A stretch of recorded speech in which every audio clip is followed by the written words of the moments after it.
Hello my darklings, and welcome back to my channel. Thank you so much for coming to watch this video today. Please hit that subscribe button so you don't miss a single one of my videos, and I'm trying to hit a secret number of subscribers. You guys can help me get there. Hit that like button so that I know you want to see more content like this. And make sure to check out my Patreon because that's where all of my exclusive content is. All the photos and videos that don't make it here or make it on any other social media platform are over on my Patreon. You also have the opportunity to Skype with me, text me, a couple other things, and there's also a special feed over there, Discord, so I can talk to all of my little darklings. So please go make sure to check that out. The link will be down below, and let's get started.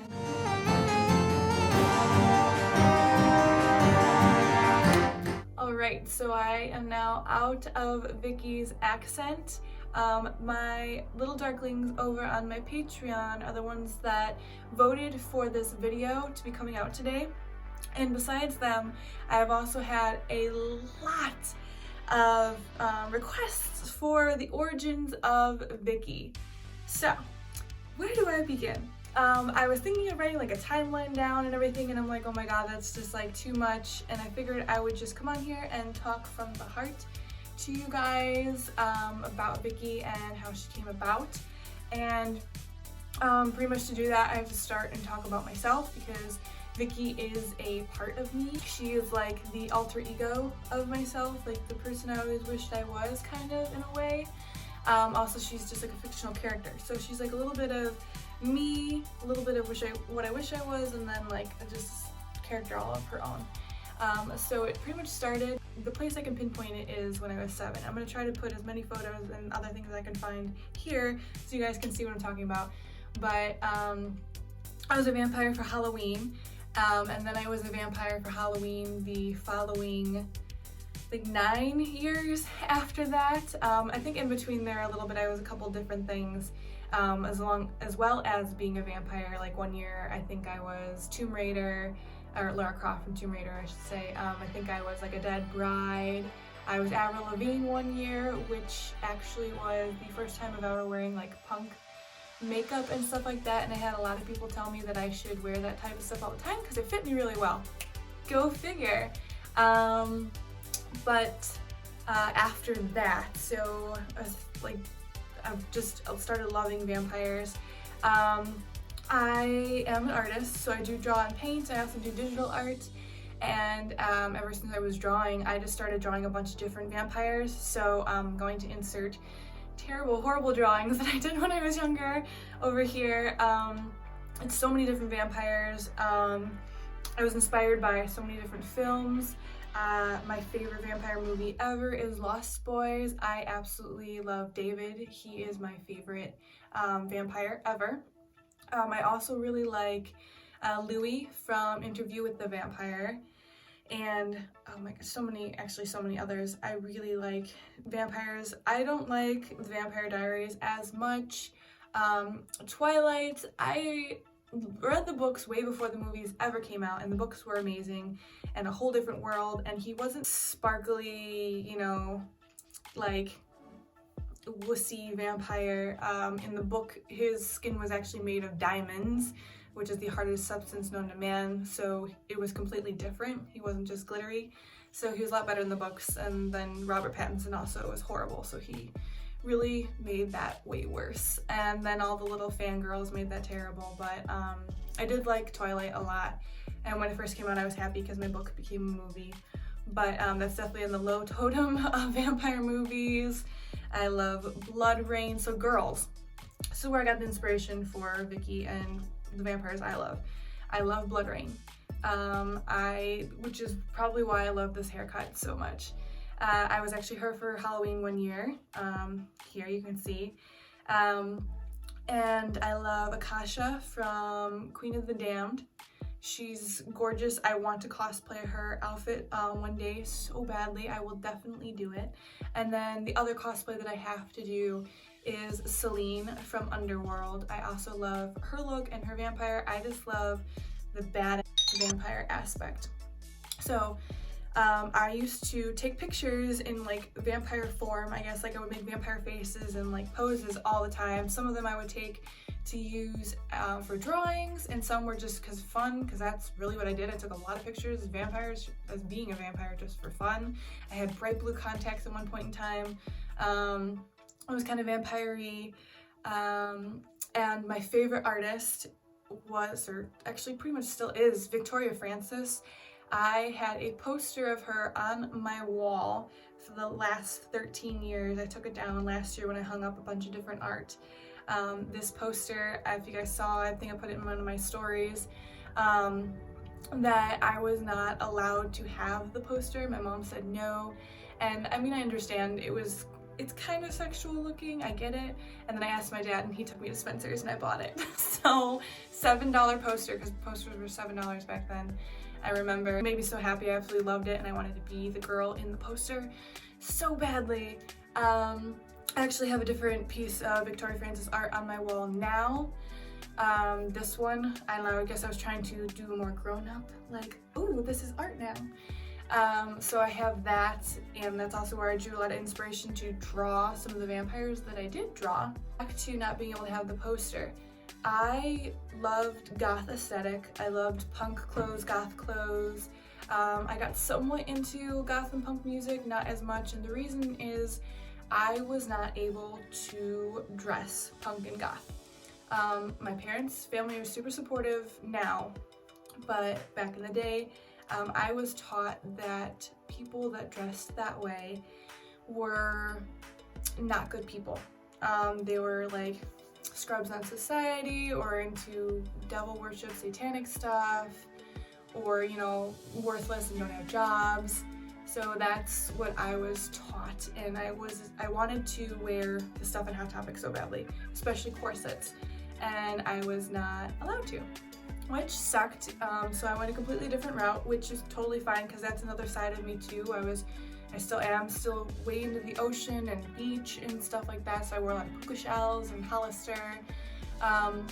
So I stayed away from that type of stuff, and being in love with vampires was a very small part of things. I had to keep it bottled up and closed up as much as I possibly could. I remember I did this one drawing, specifically Vlad. My mom was terrified of it, and I made one of my mom's friends cry when she saw it, which, as a young teen who wants to please her parents, was not that much of a rebel, obviously. It hurt and it was hard because it's like, well, this is something I love so much, but it upsets people. So I don't want to upset people, and I want to make my parents proud and not afraid of me. So I need to bottle this up more and put it away. But when I could, that's when I showed it. So like for Halloween, it was allowed and it was okay to dress that way and to be a vampire. And for my Sweet 16, my mom helped me. She was amazing. I had a vampire-themed Sweet 16 party, which was so cool. I had a small group of friends come over. There was a cake that my neighbor made that was like bleeding. It was so cool. There was black roses and petals and coffins. I'll see if I can find pictures of those and put them here. It was a lot of freaking fun. I felt like myself, like totally 100% myself. I wanted to stay that way forever. And one of my friend's moms, that's exactly what I'm talking about, had to come upstairs and sit with my mom and have, I don't even know how long conversation, an hour or longer conversation with her to make sure that for my Sweet 16 we weren't doing any devil worship or rituals or bad things, or I don't know, sacrificing a goat and drinking its blood or something ridiculous. So, you know, you just keep on getting hit in the face with all this stuff, like just that what you like is not okay, which sucks. So let's get to why I love vampires so much. I love vampires because they are powerful, they are strong, they are alluring and mysterious, can be very sexual and sensual. They're, you know, gorgeous and beautiful and sexy and handsome, and they just have that magnetic quality about them. And being a very sick child who had asthma and allergies and was sick all the time and one year I missed 36 days of school, having, you know, vitality and health and immortality, and, you know, if you get injured, it heals right away, you don't get sick. Like, that is extremely appealing to a child and a teenager, like, who is sick all the time. So that is a huge part of why I love it. I've also, just like I said, always loved goth things. So like bats, coffins, the goth aesthetic, blood. In real life, it's funny. In real life, I don't do well with real blood, which is crazy.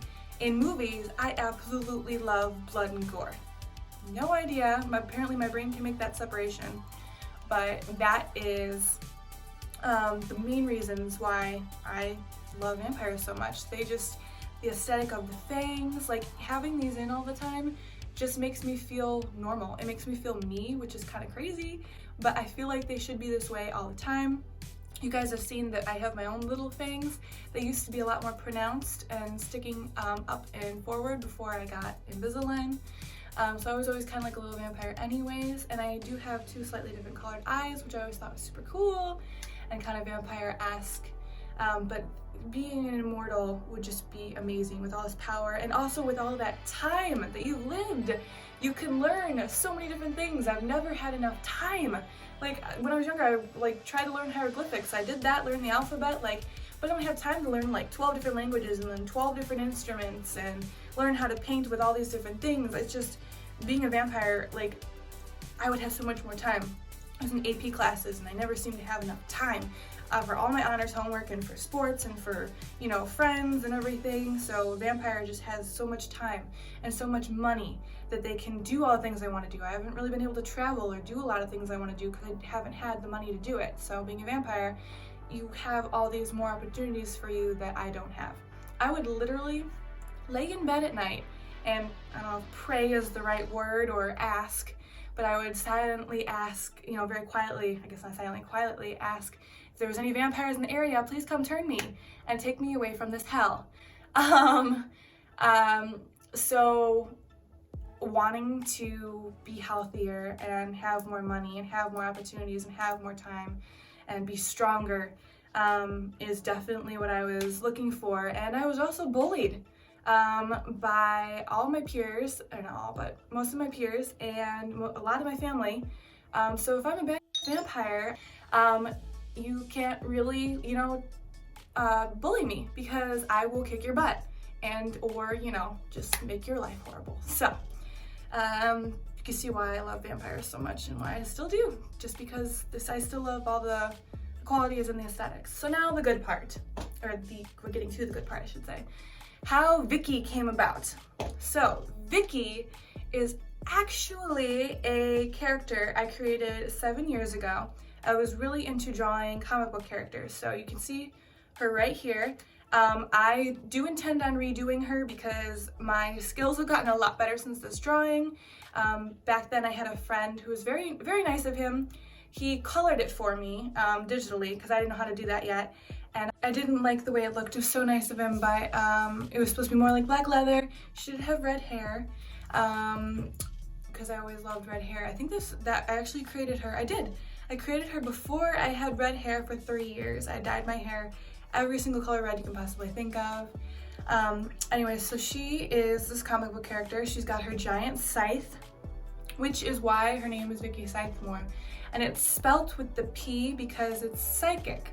So psychic Psythe, so that's why I did the play on words. And that's actually, like, Psythe is like her nickname, her middle name. So the backstory on Vicki Psythemore is that she was born in a post-apocalyptic world where a vampire virus took over, but the virus isn't like zombies, it's like vampires. So it's just vampirism is being spread by a virus instead of just regular, I guess, old school vampire way. I know there's, like, I think there's a show on Netflix now that's like that, but my idea was not like that. So this post-apocalyptic world looks like 80s. Synthwave with the bright neon colors, and it's in the future, but it looks like the 80s. And how she was created. So in this world, when every child is born, as they're born, they have to be given a vaccine right away for the vampirism so that they don't get it. When she was born, she, with a mix-up in the lab, or like I guess at the hospital, it wouldn't be a lab, but I guess there are labs at the hospital, but anyways, there's there are two test tubes. One is blue and one is green. And the person who was supposed to administer the vial to her accidentally grabbed the vampirism vial and gave it to her. And so they wouldn't get in trouble and wouldn't get fired. They automatically gave her the vaccine for the vampirism. So since they were simultaneous in her tiny little baby body, they fused together with her, and she turned into kind of a character like Celine, where she is a vampire, but she has control over her hunger. So she can go and fight and kill all these other bad vampires that don't have control over their hunger and are just killing mercilessly. So she is a vampire, so she's got the super strength and the healing ability. She does have to drink blood, but she gets it from a hospital or a blood bank instead of feeding off of humans. And she has, because of the two vaccines, she has one blue eye and one green eye, which I have one eye that's more blue and one eye that's more green.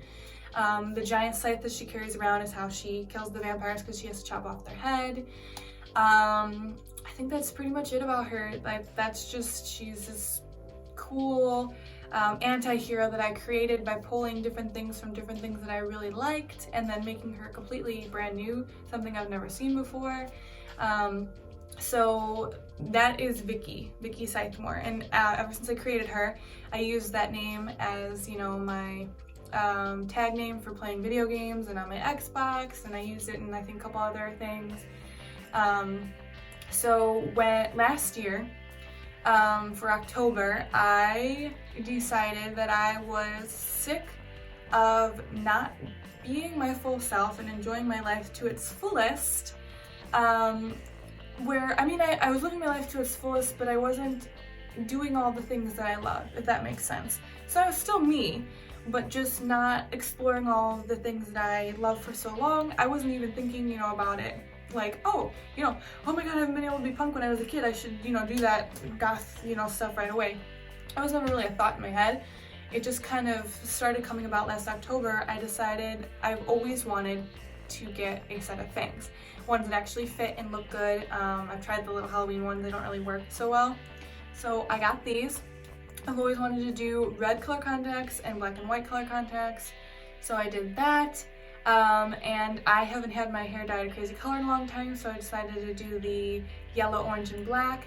And it all just started coming together, and I started going back into my normal self where I liked watching vampire movies and taking photos where I look like a vampire, and I'm just like, oh, this is really cool. I did a whole separate Instagram, and then I started posting stuff to my main Instagram because my health hasn't been the greatest the last couple years, and I haven't been able to work out as much as I would like to, so I haven't really been posting fitness stuff, and I'm like, well, what am I gonna post? So this started becoming my creative outlet at the end of last year, and I started posting more things, and people were enjoying it and liking it, and I'm like, oh yeah, this is just for fun, like blah blah blah. And then I started dressing goth and going out in public and wearing the things in public, and I'm like, oh my god, this feels so normal, so natural, I'm having so much fun with it. So December, some stuff happened in life, and I decided to start doing this full time and be Vicki more on a regular basis and be a vampire on a regular basis. And I've gotten so much wonderful positive feedback from family, friends, followers. Like, I was so shocked. I was like, oh, I can't wait to lose every single follower I've ever had, and all of my friends and family like block me and be like, what the hell's wrong with you? Are you okay? But that was not the case, and a lot of people have said that it fits me, and I think people can tell that I feel natural and I feel normal, and I love it so much. So that's when I started doing all of this, and I love it so much. And a lot of people have been asking me about the accent, so that's the other part I forgot to say, that the vaccines are made from vampires. So the vampire vaccine that Vicki got was a very, very, very old vampire that was actually Egyptian, which is why I've got a lot of Egyptian motifs and I've got the Ankh, but she went through all the different like eras of the world, and she ended up being a high society European vampire. So when they took the blood from her, it took all of the memories and experiences that she had throughout all of history, through Romans, Greeks, everything, and downloaded it into Vicki. So Vicki has a kind of undistinguishable European accent that's more British than anything. And I slip in and out of it in my videos because I also naturally slip into a random English accent when I'm doing things I don't even notice. My friends have pointed it out. But I do it because I'm not sure if you guys want the voice all of the time, if you want my voice, if you want Vicki's voice. So I've just been doing Vicki's voice for the intros and outros mostly. Some videos I've been doing all of Vicki's voice now. So I mean, that's really up to you guys if you want. I mean, up to me. I mean, I guess I'm just gonna kind of play with it, see how it goes. And that's pretty much it. That is the origins of Vicki. I can't really think of anything else. If you guys have any questions, please feel free to ask them, either DM me or leave a comment down below. Actually, probably leave a comment down below because a lot of people may have the same question, and if I answer it, then they can see the answer. So that's her origins, that's Vicki origins, that's my origins. And thank you guys so much for being on this journey with me and supporting me, and your love and support means so much to me. Strangers on the street, their support, like children who love my look, little girls who remind me of me, who love goth stuff, that support means a lot to me. Not gonna cry. So thank you guys so much for everything, and I can't wait to keep going on this journey with you guys. I have so many cool things planned, and just can't wait to share them with you guys. So you already know, hit that subscribe, hit that like, go check out my Patreon. I love you guys so much. Thank you for watching. Bye.